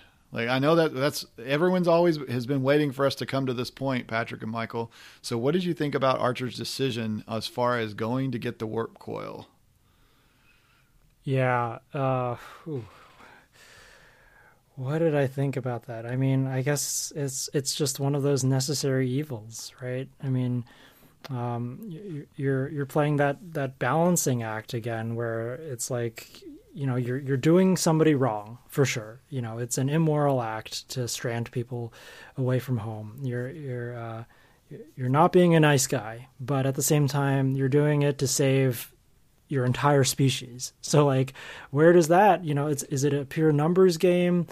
And again, like I referenced in the Pale Moonlight from DS9 where Cisco, knowingly does something that's definitely wrong. And it's one of the best episodes of Deep Space Nine. And I think the same kind of moral quandary is what makes Damage so powerful, because you can't help but put yourself in Archer's shoes and ask yourself, would I be doing the same thing? So Patrick, could you believe it when you saw this the first time, or even the second or third time, Archer making this decision? No, to be honest, like I couldn't believe it, because I've been begging him to do something like this all season. Right. Like, from the very first time. Well, yeah, back in Regine, you're like, yes, killer. Yes, now, do it. And he never would do it. And he finally did it. Yep. Yeah, for this particular scene, I know Brandon likes this scene quite a bit, or I can just guess that he does here. The Archer is literally sitting in the dark as he's deciding to do this. Like when Phlox walks in carrying Porthos, Archer is sitting in the dark, and that is just so powerful. So, Brandon, what do you think when Phlox walks in with Porthos? Well, yeah, we're doing a little bit of a double dipping here with our timey-wimey, because our as we mentioned in the beginning of this episode here, our next episode we've already recorded with Phyllis Strong, and I say it in that episode as well. Like, this is my favorite scene in Enterprise. I thought you were about to say, so you need to tune into the next episode to get my answer to that question. Wait for 2 weeks for that one. Right. This is my favorite scene in Enterprise. Like, Phlox in this is amazing because... Spoiler alert. He's comedic relief quite often in the show, but he's also a moral compass for many characters in the show as well. And that's what makes him such a fascinating character, and that's what makes him my favorite character. And in this episode, I just love him. And the question that Archer asks him, where he's like, have you ever had to do anything immoral? And he's like, twice. And he knows, he doesn't have to think. And this is one of those things that Archer's never going to forget. Right. And, whatever those 2 things are for Phlox, he doesn't have to think. He knows what's wrong, and he knows that he had to make a call that was a hard call. And Phlox still had his back, though, because Phlox knew what he was referring to. He never actually says it to Phlox, because I would think that Phlox would be morally obligated to try to talk him out of it if he admitted straight up, this is what we're going to go do. Archer never actually says it. Phlox just says, when Archer says there's going to be casualties, Phlox just said, I'll be ready, because that's what a doctor would do if there's casualties. But yeah, exactly. But yeah, this is such a great scene because you go into it thinking that, okay, Archer hasn't made up his mind and he's called Phlox to his ready room to try to give Phlox the chance to talk him out of it and use Phlox as a sounding board. But then you find out that, Archer isn't looking to Phlox to help him justify his decision. He's already made his decision. Yeah. He just says there will be more casualties. Yep. And you find that out and you're just like, oh, dang, Yep. Yeah, I really like that scene. I mean, this whole episode has some amazing scenes and character interactions and the tension and the drama that's going on. It's just building and building and building. And, oh man, but yeah, just watching it this time, I was ready for it. It's kind of like the scene from The Pale Moonlight, like you mentioned earlier, like you're waiting for it because you know it's going to happen. And it's just as good as I remembered it the last time I saw it. It's just so good. So, when we get to Paul here, she's acting a little strange, and she's been acting strange for a while. And we actually mentioned this when we were talking about Azati Prime. It's fully revealed that she isn't well. She's having really bad dreams. She's just all over the place, or maybe she's having really good dreams, as far as like the shower scene goes, or until she turns into something. So, Patrick, when they revealed, like when you saw T'Pol going to the cargo bay, acting like she was acting, like what did you think was going on with her? I mean, she's a drug addict, right? And that's really they pinned it perfect on how I think a Vulcan drug addict would act. Right. It's just very illogical for her to become a drug addict in the first place, though, which is the weird part. But but for her to keep it secret that long and like. Now we're like really seeing just how bad it really, really is over the last few episodes. It's kind of crazy. It's just kind of illogical, but it's a great scene, and it's a little hard to like watch actually, but it does seem like that's how I think she would be if she was trying to get, I guess, the Vulcan version of high. Mm-hmm. Yep. Yeah, we talk about this with Phyllis quite a bit in the next episode as well, but so I'm not going to go too much into that because I don't want to spoil that. Quit going future guy with us, man. You keep going future. It's a really guy good discussion. Spoiler alert, man. Right. Yeah, it's one of those things where it's like when she saw how much it affected the Vulcans in Impulse, like why would she think to inject herself with this stuff? At first she ate it. Right, she says she first ingested little bits. It's like, why would she think to do that?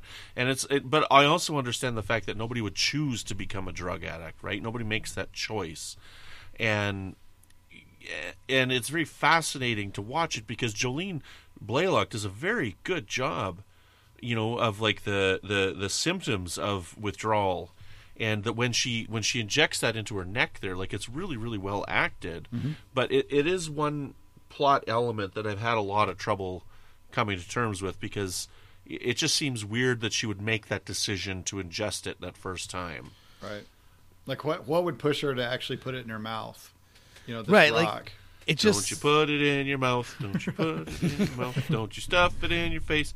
But it just seems odd that like you'd think of all the species in the galaxy, like Vulcans would almost be drug addict proof.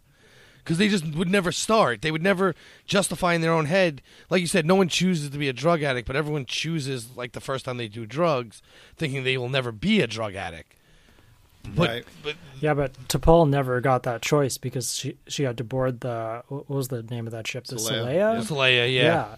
Right, so True. that's her first dose, and from then on... That was her taste. Right, and then she starts getting her withdrawal, and then she... But, I don't know, it just seems like everything we know up to this point of her, she would have went and got help before she went and ate it and shot it and did all the other stuff. Right. Because they're logical, like she's a logical Vulcan. So that one decision is just a hard one. Like afterwards, fine, the decision's made. Nobody chooses to become a drug addict. It's just that first choice, like being a logical Vulcan, why would she make that choice? Well, T'Pol's a rebel. She gave up her commission to do this mission anyway. She likes to kind of go against the grain, or that's how I kind of see her as a rebel. And she did get a taste of what it was like to kind of lose control of her emotions, or at least feel emotions that she had never felt before when she was aboard the Saleya. And this was her experimenting. I mean, I can't remember if she actually says it in this episode or the next episode, but that I think maybe the next episode, they're all kind of running together right now, but she tells Phlox, like, she got a taste for it and she liked it, and she wanted to experiment with more and see how much more open it would make her. Like, how much more could she open her emotions up? But yeah, it really, it's kind of a side note on this. It kind of calls into question, why is the air hose on the back of their helmets? So if they fell down or they caught it on a limb or something, they would lose all their air. Drama. Right. Yeah. So I'm watching that going, okay, note this, make sure the air hose is on the front of the suit anytime I'm designing a spacesuit. That way we can actually repair ourselves. But yeah. So, sphere builders, we get a look, actually a second look at the sphere builders. Some people say this is the first look. We actually get a second look because the first time was in Harbinger when they had the test subject that they'd actually sent in.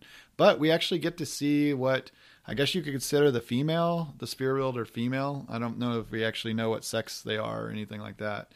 But so what did you think when you saw the sphere builder here, Michael, showing up on the scene? Yeah, well, I have to admit that because I hadn't watched all of the episodes leading up to this this group of four, that I couldn't remember if this was the first time that we saw the sphere builders or not. So it wasn't like a grand reveal or anything like that to me, because I just knew, eventually the sphere builders, they need to meet the great masterminds behind all of this. I felt like it was just a really interesting concept. I'm also not sure if this is the first time that it was mentioned that the sphere's purpose is to manipulate space, to alter the physical laws of space and allow it to be habitable for the sphere builders species. And that's a really interesting concept as well, that they're coming from a completely different universe with a different set of physical laws. And in order to stage an invasion of ours, they need to make sure that they can just survive in space. Right. I don't know if it'd be called terraforming the universe, or the galaxy, but that's what they're trying to do here. Sphere builder forming. Right. Yeah. Well, because we did get it in Harbinger, which was about 4 or 5 episodes prior to this, where they come across an area of space that's been changed already. So I think they mention at that point. Again, it's watching this quickly, it's hard to know which was said in which episode, but I think they mentioned at that point that that's when they realized what the spheres are for. Mm-hmm. So what did you think about the sphere builder actually admitting to helping the reptilians in Detroit, Patrick? I like the scene because I like the way she kind of just blows them off afterwards and tries to make it like, no, I saved the council. Yep. And he's like, and Degra's like, no, you circumvented the council. She's like, no, you're wrong. Shut up. Right. I saved it. They were going to leave you if I didn't help them. And then she's like, they asked another question and she's like, don't you interrogate me. I tell you what's going on here and you deal with it. Right.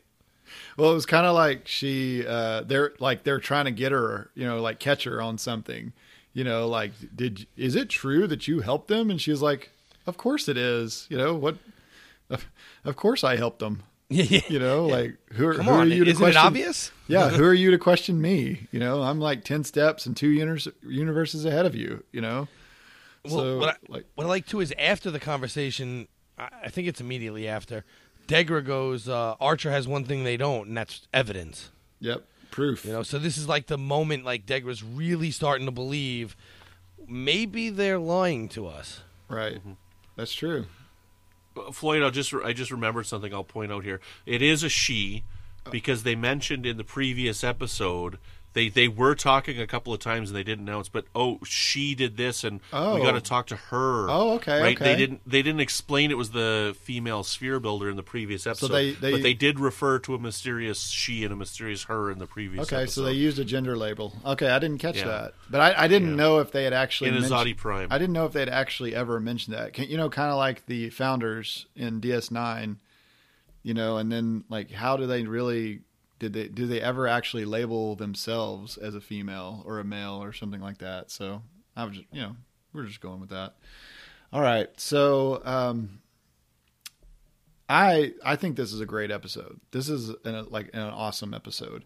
And as I was watching this on rewatches previously, it didn't stand out as being like a great episode by itself, but just watching it in this block of 4, oh my goodness, this block of 4 is really good. This episode, it by itself is awesome. It is amazing.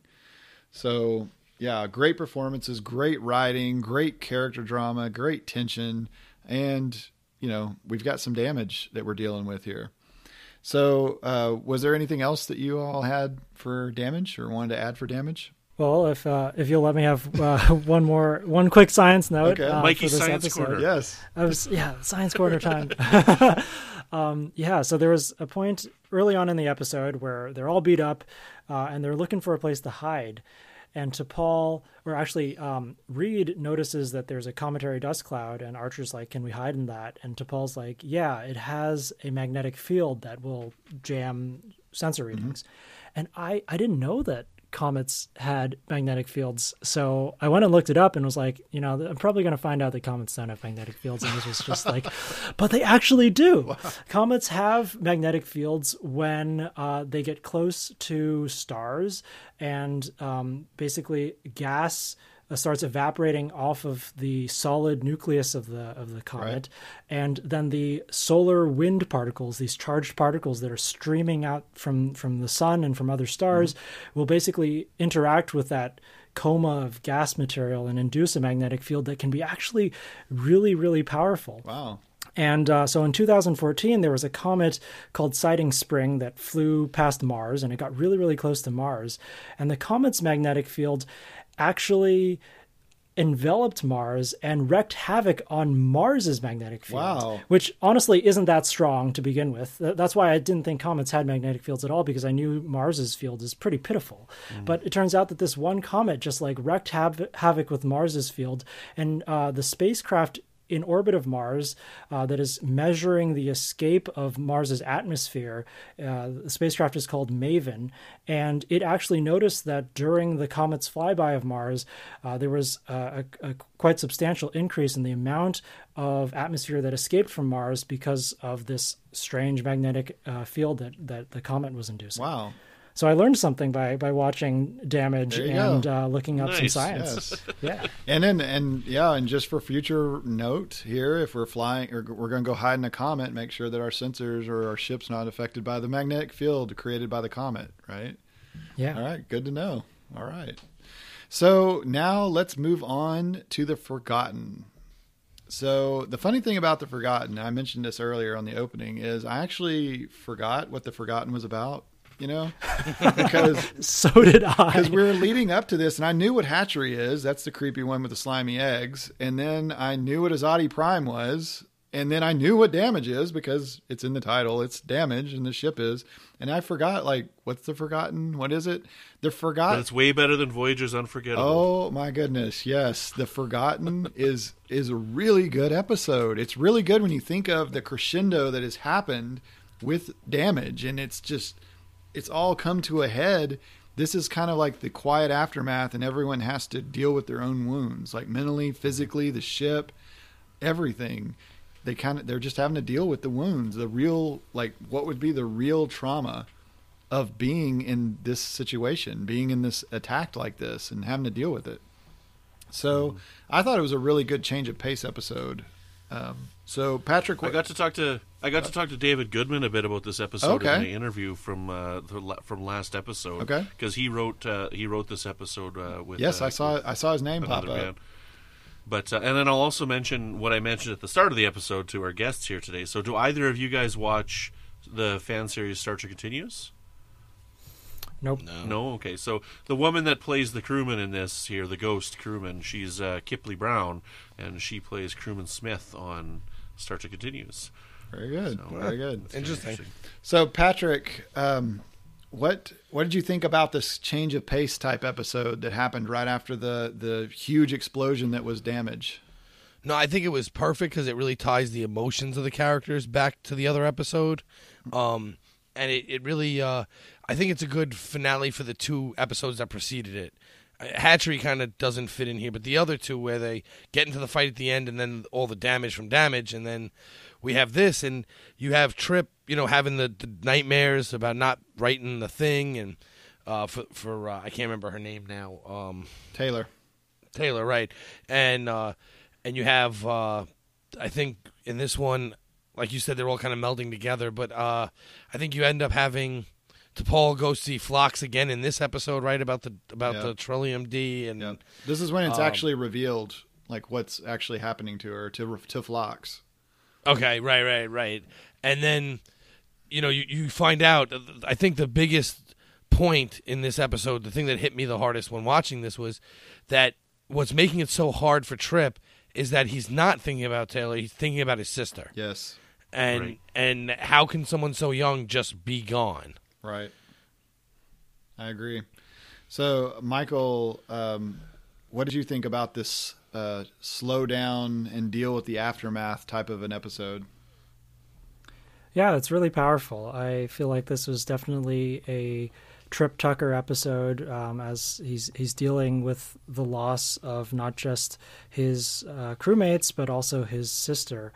I felt that Trip really made me feel uncomfortable when he starts attacking Degra verbally in the command room. Is that what it's called? Situation room? Command center. Yeah, command center. That's right. But that's okay, because I think that's what those scenes were intended to make me feel. This guy's being really rude and sort of verbally assaulting Degra when Archer's trying to win over Degra's trust. But that just speaks to all of the inner turmoil that is going on in Trip's heart and in his mind when he's face to face with the man who created the weapon that killed his sister. Right. And so that was really powerfully portrayed. Yeah, I'd actually forgotten about that. Even that kind of surprised me even on this rewatch. Like, oh yeah, Trip is giving him a hard time very uncomfortably, and T'Pol is trying to control it uncomfortably without making too much of a scene about it. So Brandon, what did you think about Trip's reaction that we've got going on here, especially when he was with Degra? It's justifiable. Yes. Like this is the man that created the weapon that killed 7 million people, including his sister. Mm-hmm. And, you do feel uncomfortable because we've had these episodes with Degra where we've seen the character change and grow, but Tucker hasn't spent any time with him, mm-hmm. right? He hasn't had the chance to get to know him. And it's totally plausible and totally viable that he would react this way. He's starting to come to terms with it. And he's got this event that's triggering his memories of his sister and triggering him finally dealing with the guilt of his sister's death, or not the guilt, the remorse of his sister's death, because he's pushed it aside. And even back in season 2, the end of season 2, he's like, she's just another casualty. She's no different than anybody else. And they're saying, no, she is different because she's your sister. Right. And, it's been building for this long where he hasn't acknowledged her death. He's been in denial this long almost. And it's really good. It's really powerful. It's a really, really awesome episode. And I do got to say that when they do go out on the outside of the ship, I mean, I'm sure I'm not the only one that's thinking of Minefield. Mm-hmm. When they do that. Yep. So, from season 2 when they have to go out of the outside of the ship again. Yeah, I was actually surprised on that because I was thinking it was going to be a flip and it was going to be Trip who was taking the unnecessary risk, and maybe even trying to harm himself on that when they were going outside. Couldn't remember who was closer or what possibly could happen. I was thinking, Trip is just, he's not sleeping. He's in denial. He is totally just destroyed mentally, it seems like here. And I couldn't remember if he actually kind of put himself in danger in that situation. He actually ended up being the hero. But yeah, that I was thinking that also. I was thinking of Minefield when they had to go out to repair they had to turn off the whatever it was to get the leak turned off. But yeah, he was mourning his sister as he's writing the letter. He's mourning his sister, which, by the way, being assigned this letter and under any circumstances would be difficult. But especially under this attack, Like it almost just didn't seem like it was the time to be assigned the letter, while we're still recovering from the attack. We're still repairing the attack. It kind of seemed like maybe Archer kind of maybe assigned this a little too soon. I'm not really sure what the time frame would be for reporting a death of a crewman or, someone that's under your watch or whatever. But it kind of seemed like this wasn't really the time, to do that. It also kind of seems like, shouldn't that be Archer's responsibility in the first place? Yeah, kind of like Archer just assigned it to him. He just deflected it to him. But did Archer do it to make him come to grips with his sister? And does this... I don't think so. Does this also bring this whole thing full circle, though? Because, remember, when this all started, the first thing Trip said to Archer was, we're not going to do any of that Starfleet junk, right? We're going to do what it takes. And finally, we did what it takes. Right. And stole stuff, and now, he thinks we're heading in the right direction. All of a sudden, his mortal enemy is Degra, the guy who ultimately is responsible for killing his sister, and he's standing on the ship like a friend. Right. So I guess, I would snap at that point, too. Right. That's true. And then he finally confides into Paul. He finally breaks down and cries and he's going through steps of mourning kind of thing, and he finally accepts, I guess. I was looking at it like accepts the death of his sister. Like this so far he hadn't really, it seemed like he was still fighting against it. And he finally actually admitted or just confided in her about how this was bothering him so much. So, yeah, it was a good performance. I mean, you have great performances all the way around in these last two episodes going into it. To Paul, like Blaylock's portrayal of T'Pol and her, when she's talking to Phlox and her emotions and things, I feel sorry for T'Pol so much when I watch this episode. Like, I feel sorry for Trip, but I also feel sorry for T'Pol with the way that she's having to deal with these physical issues. Like, Blaylock actually makes me think, or makes me feel sorry for her on this. So, yeah, I put on here that Degra helping T'Pol, Trip is not impressed. That was my notes when they were in the room in there. So Archer and Degra agree to meet in 3 days. So we have like a really quick continuation as far as the way this episode's ending here. They agree to meet, and he secretly sends the signal or the coded message with the children's names for them to be able to figure out that they're supposed to meet them or something like that. Is that what it was, or am I mixing that around? Yeah, no, that was it. Okay.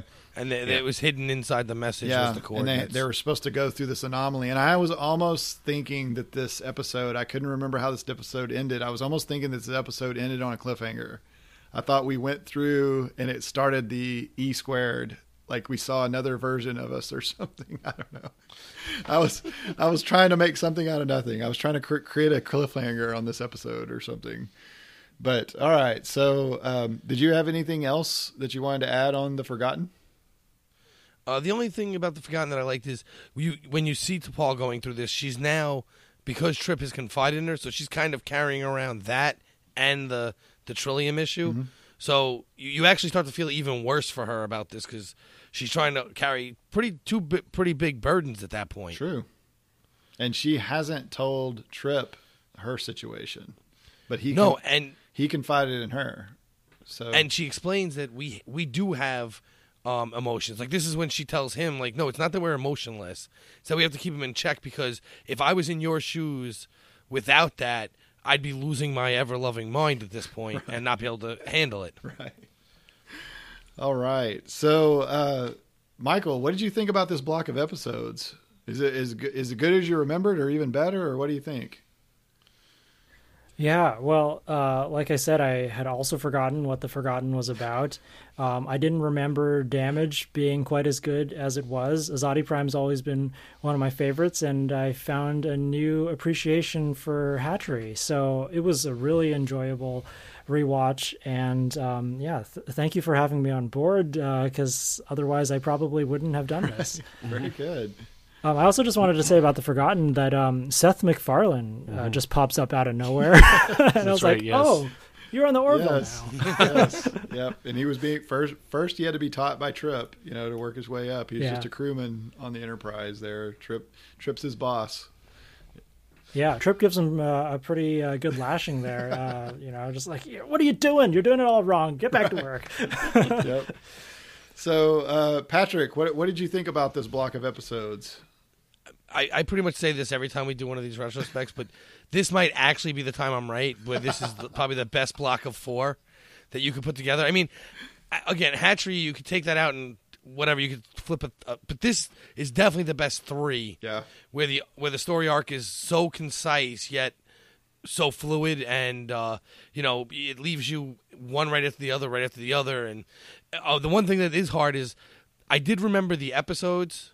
I didn't forget the forgotten, but I didn't remember where everything happened in all the episodes before I watched. Right. So I was like waiting for something to happen, and I'm like, no, she doesn't admit she's a drug addict yet. No, she doesn't admit, like, it gets jumbled because the stories are so close together that you don't remember the timing of it if you watch them just straight through. Yep, I agree.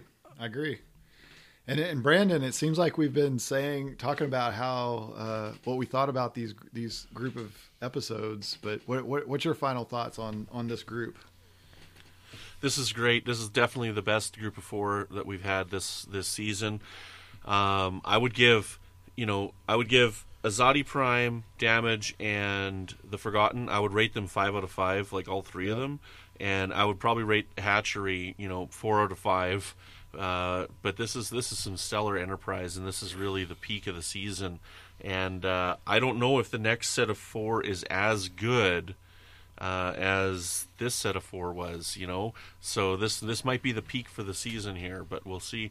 We'll see in about a month here what happens. So it'll be 4 episodes before we finish her up, but we're going to be finishing her up pretty soon. Very here. good.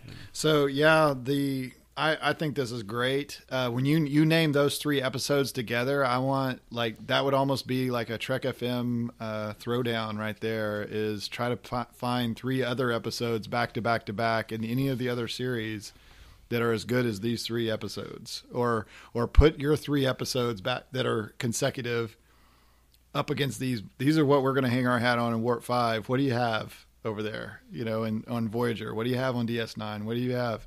I mean, actually, DS9 can probably put some together there at the end, but these are just great. These are great episodes. I can't believe they're written by different people. When you go to watch and you look at who the show writers are, my gosh, they were clicking right here. They were really putting out some good stuff. So, yeah, I would definitely give a thumbs up on this block of episodes. Mm-hmm. So, Michael, if listeners want to find out more about you or just talk to you about Star Trek, maybe on social media, where could they find you maybe on social media? Yeah, I'm on Twitter. My Twitter handle is Miquai, Miquai. And I'm always tweeting about mainly Star Trek and science. So you can find me there. And I also run the Strange New Worlds podcast, which is on iTunes and Google Play. Mm-hmm. Now, we didn't actually talk about your podcast on this one because we recorded a bunch of stuff tonight, and you had a guest spot on The Edge as well. But in case people didn't listen to that, tell us a little bit about your podcast here for people so they know what it is. I don't think we talked about it here on the on Warp 5. Yeah, sure. So Strange New Worlds is a very new podcast. I started it this past summer, inspired by the other Star Trek podcasts that I've been listening to, and the Star Trek Discovery trailers, which featured this beautiful shot of a binary protoplanetary disk, which is basically the 2 stars forming with disks around them that will eventually become planets. And I thought, wow, nobody's talking about the really cool science that's being depicted here.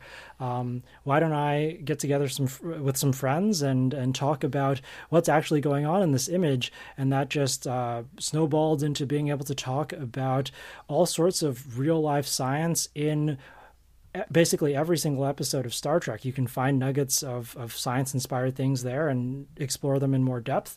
And then also we get to meet a lot of different scientists who have been inspired by Star Trek, and to hear their stories too is really wonderful. So that's what Strange New Worlds is all about, this cross-section between science and Star Trek. Very good. And Patrick, if our listeners would like to talk to you about some season 3 of Enterprise, or maybe some future episodes of The Briar Patch, how could they get in touch with you?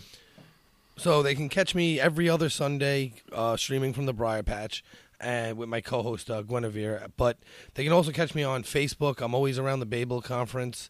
I'm also on Twitter. My handle there is Magic Drop 5, one word. The 5 is a number, though. And then I guest around the network sometimes, so you might find me pop up here or The Edge or somewhere else. Metatrex, which I was associate producer for. And, that's pretty much the easiest ways to get a hold of me. Very good. Very good. So listeners, thank you so much. If you've hung in here, this has been a marathon episode, and you get a medal. You get a shiny Zindi medal from the future if you've been hanging around this long, and you can put it in your shirt, your sleeve pocket. So yeah, thank you guys. Thank you, Mike, for coming on. And Patrick, thank you so much for coming aboard.